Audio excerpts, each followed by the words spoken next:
Honorable Vice Chancellor, members of the faculty, ladies and gentlemen.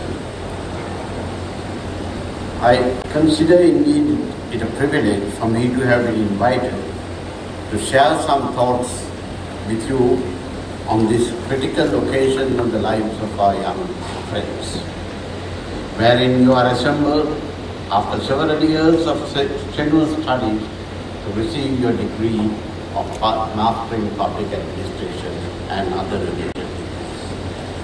My own mind goes back a three-quarter century, way back in 1946, when I was part of an assembly such as yours in King George's Hall, now Philip Boulevard, awaiting the award of my own first degree. I remember that the foremost thought in my mind was what avenue of work that I should engage myself in so that I could contribute my best to. I'm quite sure that most of our young friends are doing the same at this particular moment. My final choice was public management, an area of work which has been my focus both nationally and internationally for the past 6 decades. As a result of this choice, I was able to gain many experiences, sometimes satisfying and at other times disappointing. From each of these experiences, I tried to draw lessons and to apply the lessons drawn to my subsequent work. Being the chair of the Presidential Committee on Administrative Reforms during the period 1986 to 1988 enabled me to gain further insights into this situation as concerning public management in our country. It would be my effort during the rest of my time to share with you some of my experiences in public management. It is my hope that they would be a frame of reference to you in your future work. Let me start off with the reasons why I regard public management as a critical concern for us in Sri Lanka. We are today 9 decades into our development effort, during the large segments of which the leadership and the conduct of the development effort was assumed by the public sector. My assessment of the net outcome of this exercise has unfortunately been disappointing. We, despite the natural and human resources that have been available, have failed to achieve the optimum development which we could have achieved therefrom. The challenge for you who seek to engage in public management is how you could change the disappointing situation in our country and what you can do to replace the country on a strong development trajectory. I do not claim to have all the answers, but based on my past experience in our country and my understanding of the experience of other countries, I would like to share some thoughts with you on the contribution which you could make as individuals and as groups to make it possible to envisage a positive development trajectory for Sri Lanka. One of the first lessons that I learned in my working life was how important it was to understand the environment within which one had to function as a public manager. It is very important that a public manager keeps abreast of the continuing changes in the work environment in which he or she functions, whether it be the local environment, the national environment, or the international environment. All these keep changing, at times perceptibly and at other times imperceptibly. So it is essential for all public managers to be continuously aware of these continuing changes and to adjust the programs of work of the public organizations in which they are serving and are currently responsible to respond to such changes. It entails you are having to devote considerable segments of your daily time to accessing information sources. I know if you have to do all this continuous studying, it will be obvious that your work time does not begin at 9 and end at 4. There are times when mine started at 5 in the morning and went on till midnight. And still I was not satisfied. I was doing the most I could do. Equally relevant for you is to keep abreast of the management practices which are being used by other organizations, private and public, both here and overseas, particularly seeking to understand the changes that are continuously being introduced by them. I would suggest that you try to assess how such changes have affected the performance of the organizations concerned and examine the possibilities of introducing similar changes to the work practices of your own organization. However, I must introduce a note of caution here. I have over the years seen how the introduction of changes has been either resisted or the changes have been implemented half-heartedly. In many instances in public sector organizations. Very often I have found that in almost all such instances, the resistance has been the result of one's colleagues, resenting they have been not consulted in the deciding and application of the concerned changes, and for this reason, not cooperating with them. This brings me to the next point that I would like to stress. It is the importance of regular discussions and consultations with your colleagues, senior and junior, in the deciding and implementation of changes. Obviously, any changes that are planned should be discussed with your colleagues.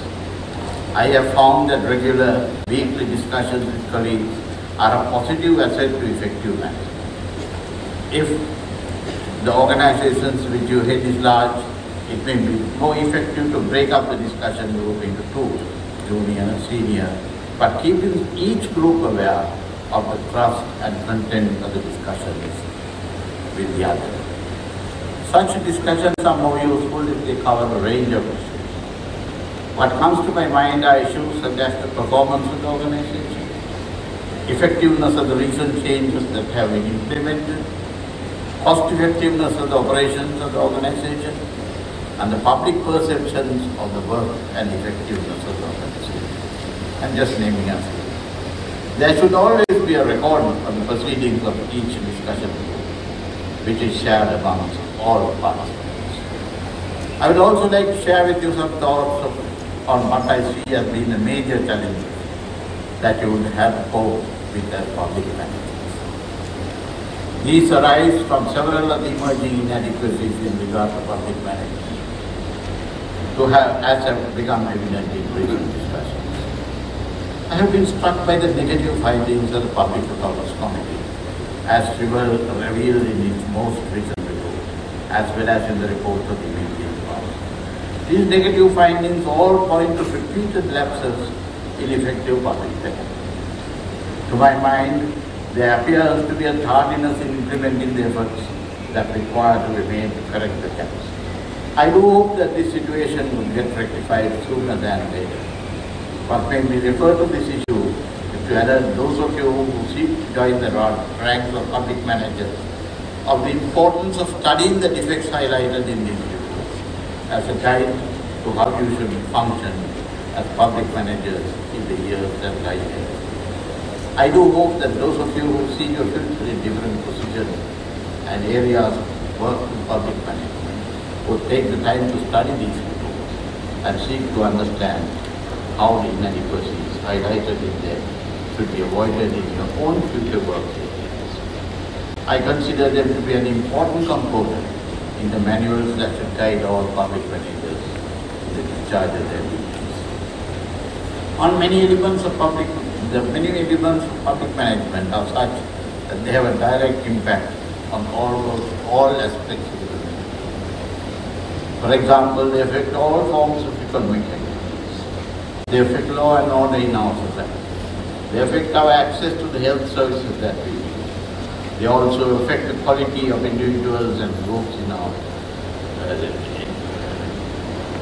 the quality of education and skill development of our future. Given the multiple aspirations of different individuals and groups in our Sri Lankan society, it is to be expected that there would be high competition in regard to all these issues, and that different members of our community would, if possible, seek to use whatever influence they have or have access to in order to gain optimal benefit for the groups they are linked from these areas of activity.